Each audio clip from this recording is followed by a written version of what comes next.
믿습니까? 예. 이름을 짓는 것을 장명이라 하지 않습니까? 그래서 이름에는 뜻과 의미와 말하는 함의가 있지요. 또 이름은 부르기 좋아야 됩니다. 제가 인터넷 보니까 특이한 이름이 있는데요. 김말년, 방기남, 백김치, 송아지, 하지마. 참 이 특이한 이름 참 부르기가 좀 그렇습니다. 제 이름은 어머니께서 저를 낳고 목사님께 가서 아들의 이름을 어떻게 지었냐 부탁을 했습니다. 그래서 중신인데 무거울 중 믿을 신, 믿음이 무겁게, 믿음이 묵직하게, 중심이 있는 믿음이 되라. 그래서 하나님의 은혜로 목사가 된 줄 믿습니다. 또 부르기도 또 뉘앙스가 있잖아요. 중신내비, 영혼을 하나님께로 인도하고 또 중신을 해가지고 한 분은 권사가 됐고 한 분은 지금 우리 교회 장로가 되어서 행복하게 잘 살고 있습니다. 저희 집사람 이름은 득조입니다. 이름은 좋은데 참 부르기가 딱딱하고 힘이 들어가요. 득조. 그래서 중신과 득조가 만나다.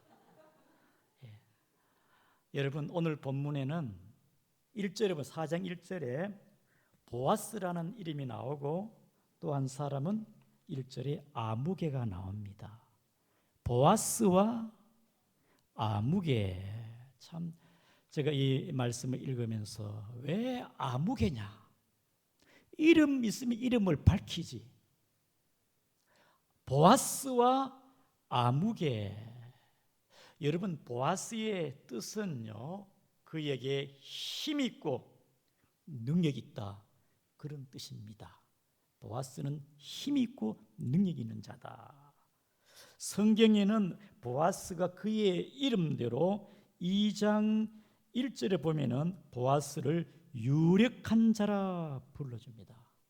보아스는 유력한 자다. 그리고 보아스는요, 그 이름이 얼마나 위대한지 오늘 본문의 4장 11절과 14절에 보게 되어지면은 유명한 사람이에요. 베들레헴에서 유명한, 너의 이름이 베들레헴에서 유명해지기를 바란다. 보아스의 이름은요, 명성이 널리 알려져 가지고요, 솔로몬이 지은 성전에 한 기둥에 보아스가 있습니다. 보아스, 그 기둥 이름이 보아스입니다. 그리고 이 보아스의 이름은요, 신약 복음서에 예수님의 족보의 마태복음 1장과 누가복음 3장에 보아스의 이름이 예수님의 족보에 들어가고 있습니다. 이 보아스의 이름은 거룩한 이름, 복된 이름인 줄 믿습니다. 그런데 반면에 오늘 본문의 1절에 아무개는 이름이 없어요. 제가 고민했습니다. 왜 이 사람이 이름이 없지? 원래 이름이 없는가? 그런데 주석학자들은 원래 이름이 있었는데 이 성경을 기록할 때 성령의 감동으로 아마 가치 없고 의미 없기 때문에 이름을 적지 않았나.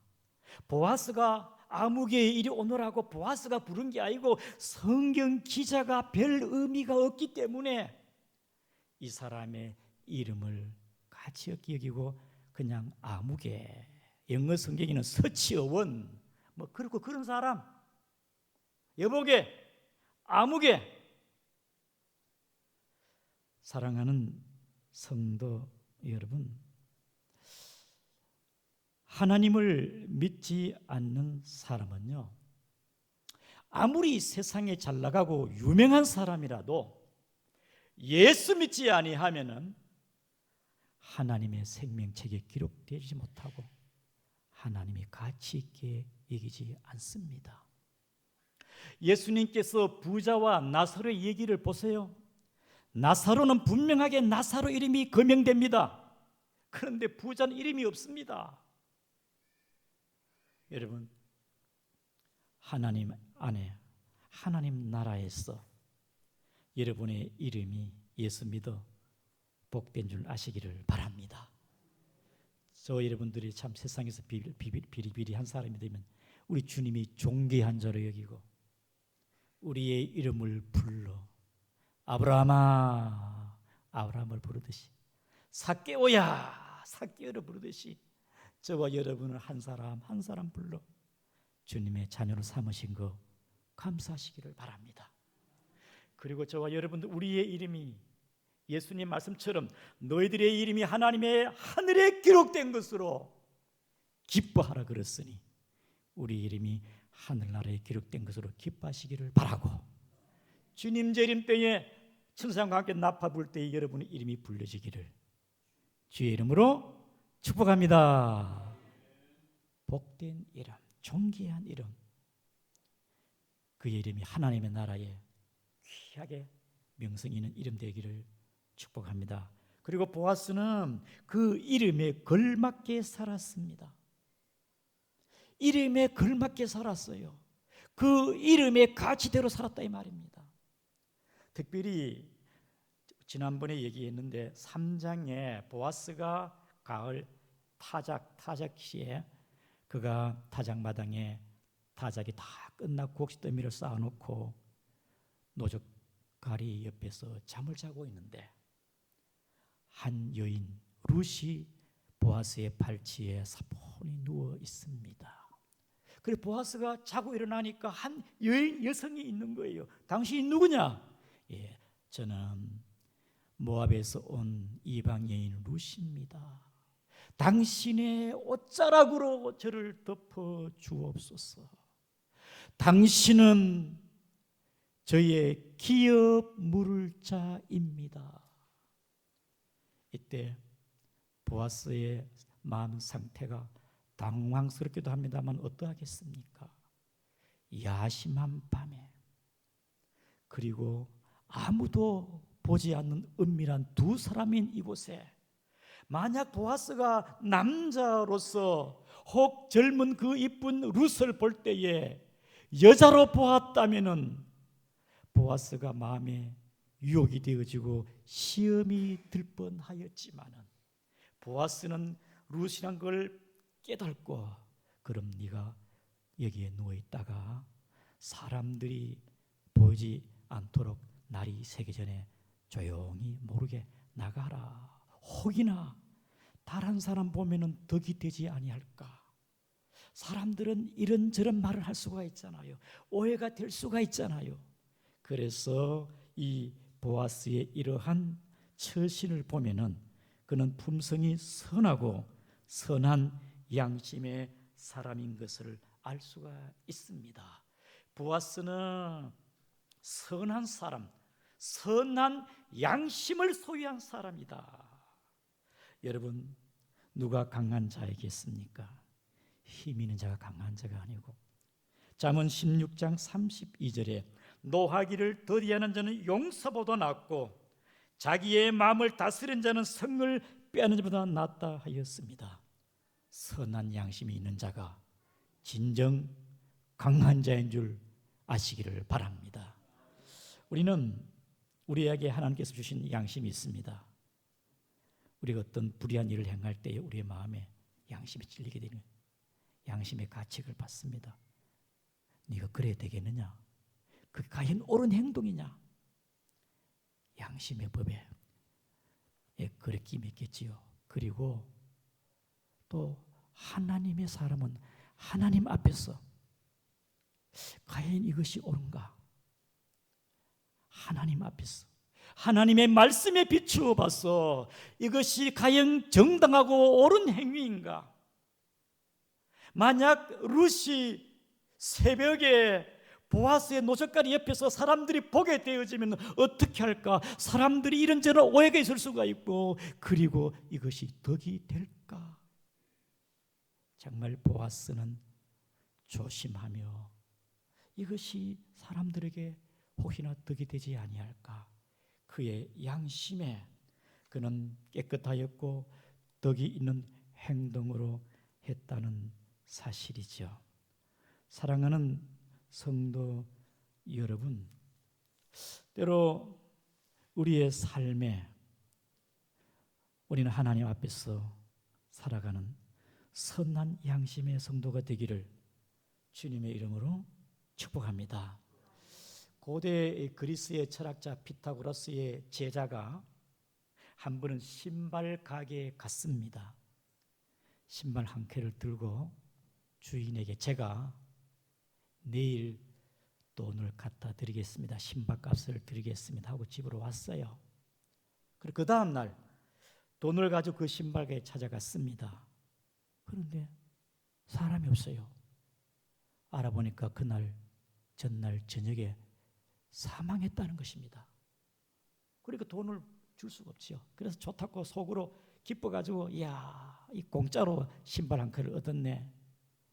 집에 와서 하루하루 보내는데 기쁨은 잠시고 양심의 찔림을 받아 너무 고통스럽고 괴로웠습니다. 그 신발을 볼 때마다 흉측한 가시처럼 보였습니다. 그래서 양심에 끌려 도저히 괴로워서 돈을 가지고 다시 신발 가게로 갔습니다. 그 가게를 맡은 자에게 전에 신발 사장이 세상 사람들은 죽었다고 말하지만은 제 마음에는 그 사람은 살아 있습니다. 양심에 찔렸다는 말이겠지요. 사랑하는 성도 여러분, 우리는 양심의 거리낌이 없기를, 그래 살기를 축복합니다. 한 번은 10여 년 전인데 경림 아파트에 살 때 아침에 전화가 왔어요. 한 여성이 주차장에인데 내려오라는 거예요.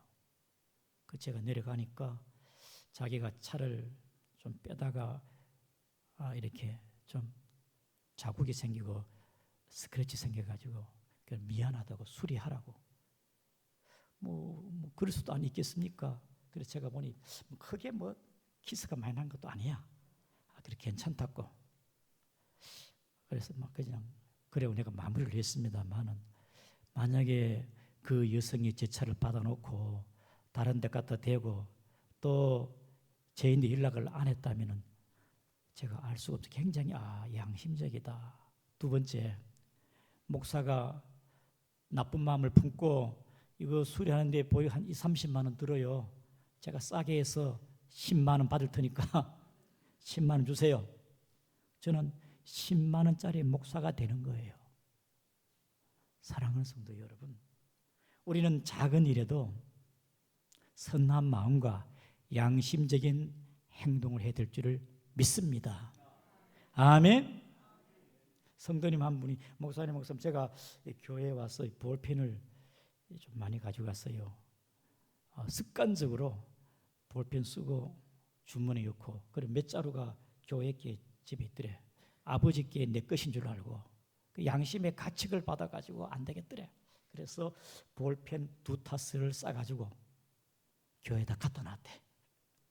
양심의 작은 것이지만은 양심의 가책을 받아 하나님 앞에 좀 거리낌이 생겨서 떳떳해야 하지 않겠습니까?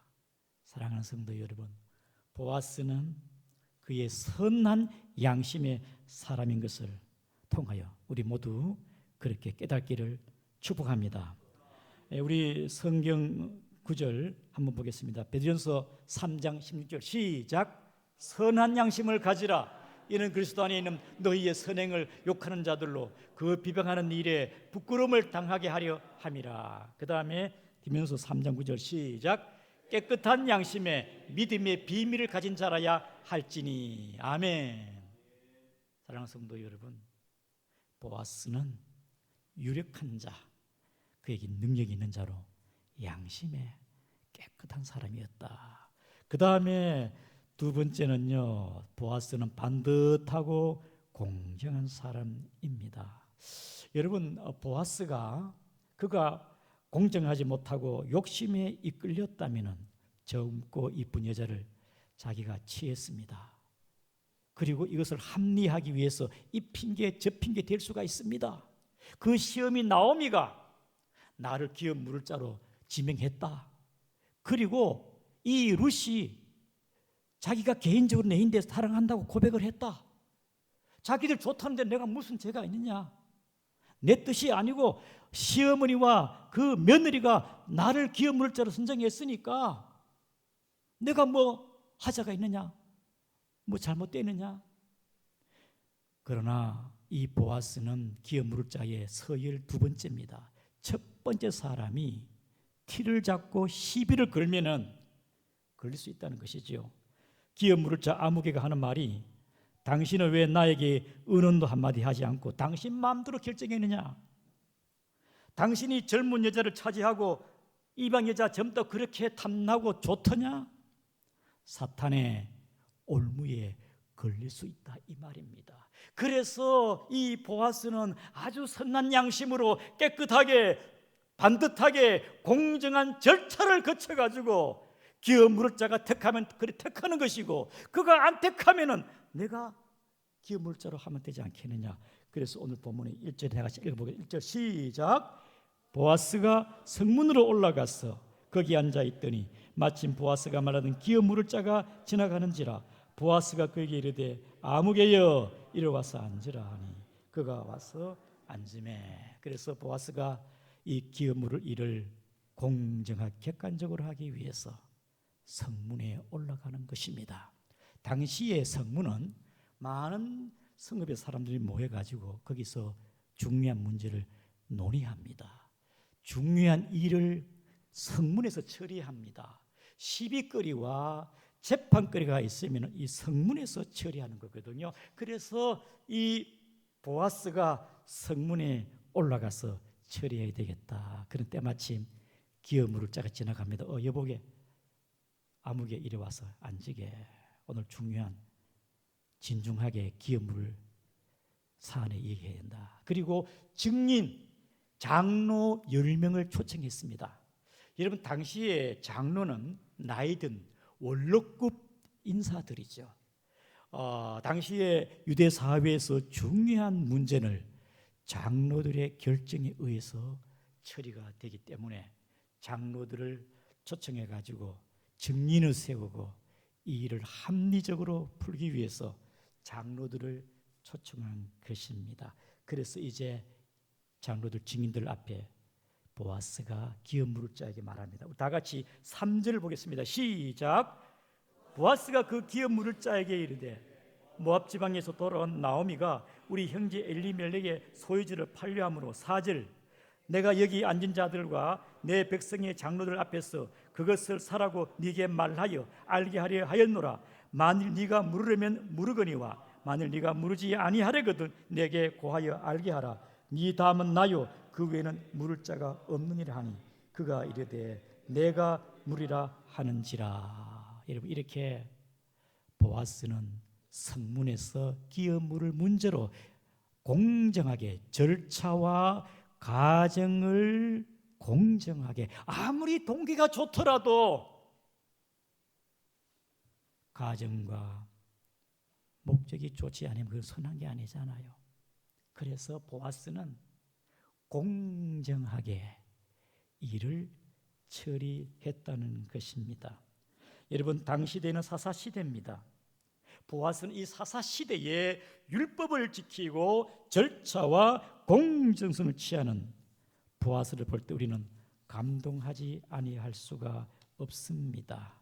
보아스는 철저히 하나님 앞에 살았고 보아스는 공의와 정의의 하나님인 것을 믿은 것입니다. 여러분 이 사사시대의 특징이 뭡니까? 자기의 소견대로 행하더라. 자기의 입장에 서서 자기가 말한 대로 그게 진리입니다. 진리가 상대적인 것입니다. 사사시대는 굉장히 불의하고 불공정한 시대가 사사시대가 아니겠습니까? 이러한 상대주의, 자기 속일 어른들 행할 그때에 보아스는요 공정하게 하나님 앞에서 처리했다는 걸 우리는 볼 수가 있습니다. 여러분, 불공정함의 극치는 언제입니까?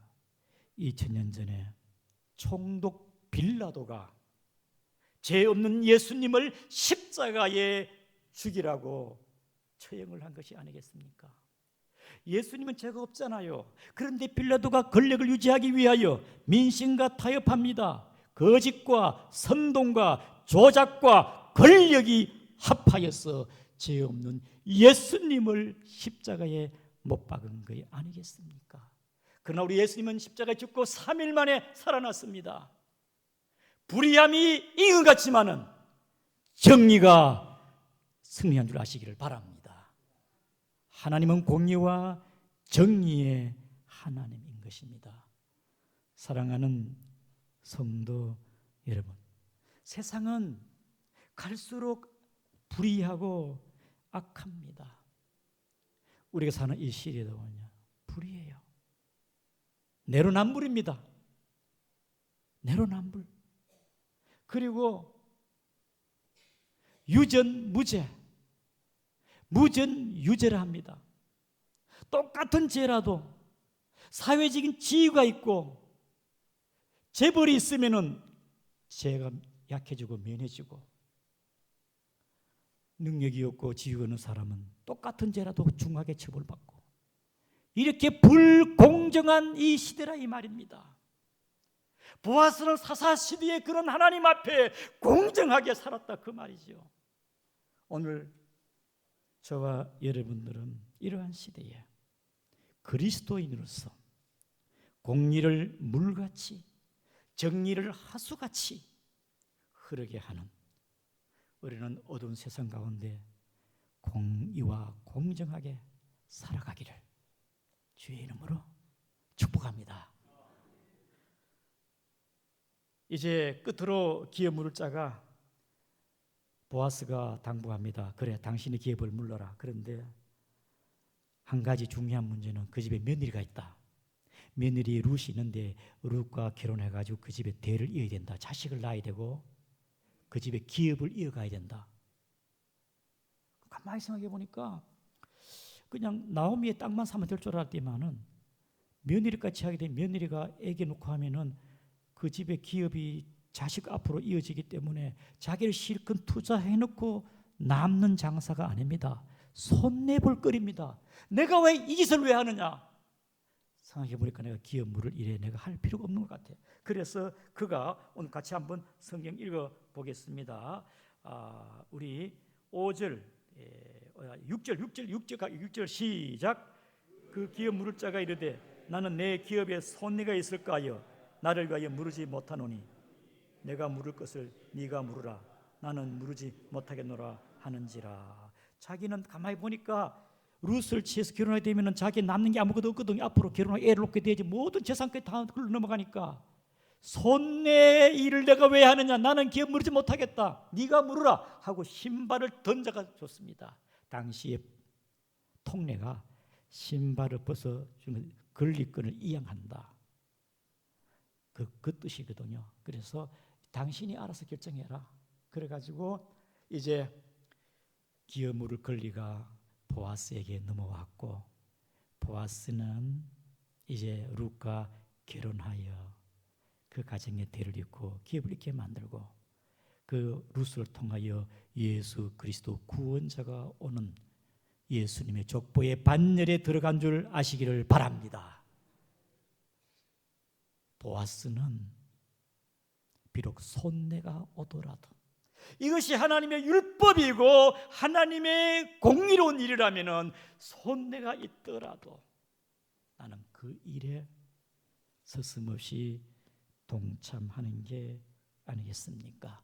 우리는 이러한 것을 예수님의 제자들을 통해 볼 수가 있습니다. 예수님의 제자들은 모든 버리고 주님을 따라갔습니다. 순교에 있습니다.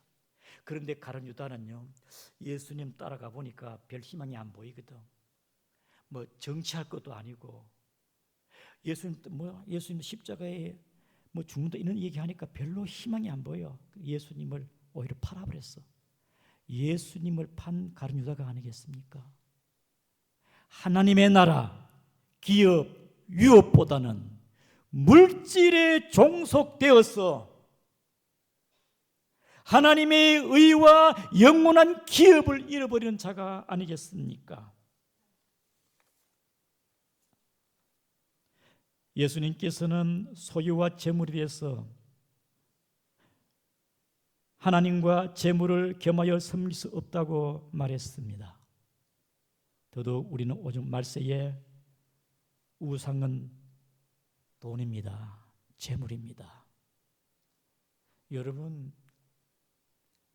돈이 신이고 돈이 우상입니다. 저와 여러분들이 그러한 시대에 살아가고 있습니다. 돈은 보이지만은 하나님이 안 보입니다. 우리 양구 중앙계 모든 성도님은 돈은 중립의 가치, 선용하여 하나님 영광 위에 쓰임받고 우리는 구원자 하나님이 전부가 되기를 주의 이름으로 축복합니다. 축복합니다. 하나님보다 돈을 더 사랑하면 안 돼요. 돈이 얼마나 무서운지요. 손해 안 보려고 형제끼리 법원에 가. 더 많이 돈, 부모의 재산을 상속받으려고.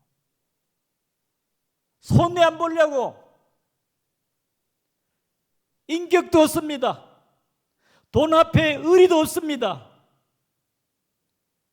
그러한 시대에 살아갑니다. 우리 사회의 모든 사고와 범죄가 어디서 옵니까? 전부 돈입니다. 정치와 사회에도 다 돈과 연결이 되어 있습니다. 손해 안 보려는 거 아무개처럼 나는 손해 볼 짓 안 한다. 물질의 신에 사로잡힌 자, 물질에 속한 자. 우리는 영원한 기업에 하나님께 속한 자를 믿으시기를 바랍니다. 하늘에 속한 자. 예수님께서는 받는 것보다 주는 게 복되다 그렇습니다. 우리 교 성도님은 참 제가 은혜가 되더라고요. 맏며느리인데 가정이 대소사도 거의 다 주도적으로 부모님 장례비도 다 마지가 대부분 다 감당을 하고 참 선한 마음에 참 귀한 신앙이다.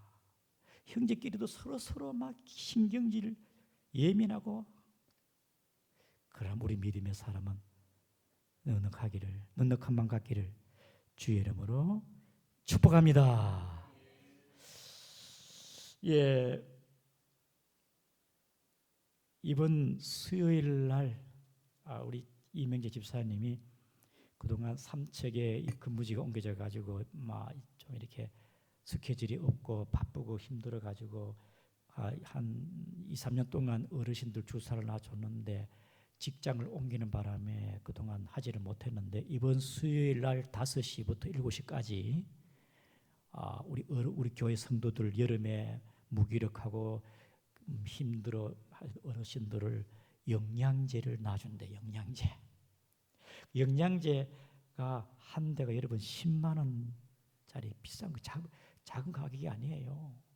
개인 사비로 손내 볼 것 알면서도 어르신들 섬기는 마음으로 그럼 여러분 수요일 날 주변에 얘기해가지고 주님의 나라 복음을 위해서 또 선한 마음으로 우리 이명지 집사님이 이렇게 이번 수요일 날 여러분 봉사하기를 원하니까 함께 동참하기를 축복합니다.